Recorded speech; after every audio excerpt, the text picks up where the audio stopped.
Hey everyone, and welcome back to the channel. Have you ever wondered what really happens when money, the very thing we rely on daily, completely fails? Every empire, every nation, every generation has sworn their money was solid, their savings safe. And every single time, history has proven them wrong. From ancient civilizations to modern-day crises, the story is strikingly similar. This isn't financial advice, but rather a crucial financial education gleaned from the pages of economic history. We're about to embark on a fascinating journey, uncovering the timeless lessons of financial collapse and discovering what truly survives when currencies crumble. If you want to understand the deep connection between money and power, if you're tired of seeing the same financial mistakes repeated, and if you want to know what actually endures through collapse, then this is the story you absolutely need to hear.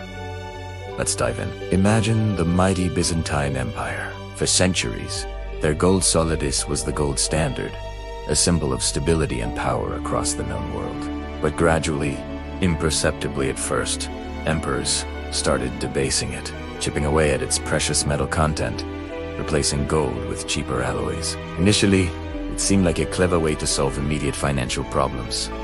But over time, trust eroded. People started hoarding the old, good coins and spending the new, devalued ones. Prices soared, trade faltered, and the once mighty solidus became a shadow of its former self.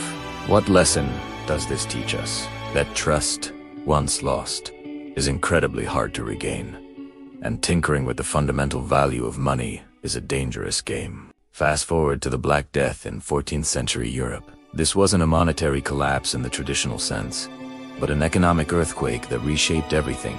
Millions perished, leading to a massive labor shortage. Suddenly, the surviving laborers had unprecedented bargaining power. Wages skyrocketed, feudal systems began to crack, and traditional wealth in land and fixed rents suddenly wasn't as valuable as the human hands needed to work it. The power dynamics shifted dramatically. This wasn't about currency debasement, but about a sudden, catastrophic change in the underlying economy, proving that real value can sometimes be redefined by factors far beyond government control. What endured here wasn't land ownership alone, but the ability to adapt, to produce, and to have skills that were suddenly in high demand. Now, let's cross the Atlantic to the American Civil War.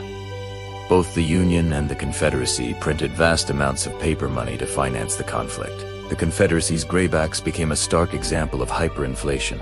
As the war dragged on and their prospects dimmed, the value of Confederate currency plummeted. People famously used piles of money to buy basic necessities, with stories of wallpaper being cheaper than the paper money itself. Meanwhile, the Unionist greenbacks also saw fluctuations but ultimately survived due to their eventual victory and the backing of a unified nation. The key takeaway.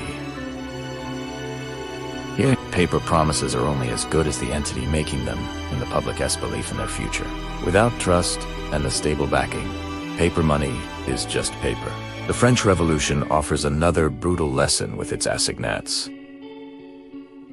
Initially, conceived as bonds backed by confiscated church lands, they quickly evolved into a form of paper currency, printed with abandon to fund the revolutionary government. The result was rampant inflation, economic chaos, and ultimately, the assignats became worthless, plunging many into poverty, despite holding what they thought was official government money. The lesson here is loud and clear. Uncontrolled printing of money, even with supposedly solid backing, leads to disaster. It highlights why paper promises vanish is a recurring theme throughout history. Moving into more recent times, consider the Asian financial crisis of 1997-98. Economies across Southeast Asia, once seen as tigers, crumbled almost overnight. Currencies plummeted, stock markets crashed, and businesses failed en masse. This crisis wasn't primarily about government printing presses running wild, but about massive capital flight, unsustainable debt, and a lack of transparency in financial systems. The crisis exposed the fragility of economies heavily reliant on foreign investment and short-term debt. It showed us we debt traps destroy nations isn't just an abstract concept, but a very real threat. and that even seemingly robust economies can be brought to their knees when confidence evaporates. And for a truly sobering contemporary example, look at Lebanon. In recent years, its banking system has effectively frozen, trapping depositors' savings. The national currency has lost over 90% of its value, rendering people's life savings almost worthless. This isn't just a historical anecdote, it's happening right now, illustrating the devastating impact when institutions that are supposedly too big to fail actually do, or become so dysfunctional they effectively collapse for ordinary citizens. It underscores the brutal reality that what you think you own in a bank account, under certain circumstances, become inaccessible or lose its purchasing power entirely. So, what are the timeless lessons from all these collapses? First, paper promises vanish, whether it's the soles, assignats, or Confederate dollars. History is littered with currencies that became worthless. Their value is based entirely on trust and the underlying strength of the economy and government that issues them. When that trust or strength falters, so does the money. Second, debt traps destroy nations. Over-reliance on debt, especially foreign debt, can create an illusion of prosperity that collapses when creditors lose faith or economic conditions sour. Nations, like individuals, can dig themselves into holes too deep to climb out of, leading to currency collapse and widespread hardship. Third, the idea that something is too big to fail is a dangerous lie. Banks, financial systems, even entire economies can and do fail, or at least become severely impaired, leaving ordinary citizens to bear the brunt. Placing absolute faith in large institutions without understanding the underlying risks is a recipe for disaster. So, if money can fail, if paper promises vanish, and if institutions collapse, what actually survives? This is the crucial question. Real wealth, the kind that endures, comes from what cannot be printed away. Think about it. Skills. If you're a builder, a farmer, a doctor, an engineer, a craftsman, a teacher, these skills are invaluable, regardless of the currency. In times of crisis, these are the people who can produce, repair, heal, and educate. Their ability to contribute tangible value is a form of wealth that cannot be inflated away. Production. The ability to produce food, shelter, energy, tools, or any essential good is a bedrock of survival. Whether it's a small garden, a workshop, or a local manufacturing plant, physical production provides true value that currency merely represents. Assets.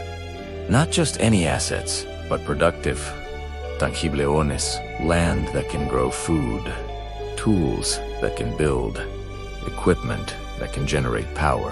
While even these can fluctuate in value, their fundamental utility often outlasts monetary credit. Precious metals, like gold and silver, have historically served as a store of value precisely because they are tangible, limited, and universally recognized. And finally, liquidity. This isn't about having a huge bank balance, but about having access to resources that can be easily exchanged for what you need. This might be a diverse set of skills, a network of trustworthy people, or small amounts of universally accepted assets. It's about flexibility and adaptability. These are the constants that have carried survivors through every global crisis. People who had valuable skills, the ability to produce necessary goods, tangible assets, and the flexibility of liquidity were the ones best positioned to weather the storm, time and time again. Understanding these patterns isn't about fear. It's about empowerment through knowledge. It's about making informed choices in a world where financial stability is never guaranteed. It's about recognizing that true security often lies in tangible value and human ingenuity, not just numbers in a bank account. So, what are your thoughts on these historical lessons? Have you seen examples of these principles in your own life or in current events? Let me know in the comments below. If you found this exploration into economic history valuable, please hit that like button. Share this video with anyone who needs to hear it, and subscribe to the channel for more content that helps you understand the world around you. Thanks for watching, and I'll see you in the next video.